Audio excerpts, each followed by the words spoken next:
These drops are to align the pelvis.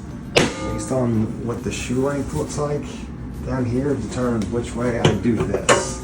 And here in a second, I'll have him raise his legs and that'll tell me which way the sacrum is rotated. All right, so without bending your knee, can you raise that one up, please? Good job. Now the other one, I feel the same as one of them harder. The right one's harder. All right, so that means we cross this one up and over and try to physically rotate it back the other direction. All right, let's go back down. Try that again, one at a time. Now the other one. Feel a little more even.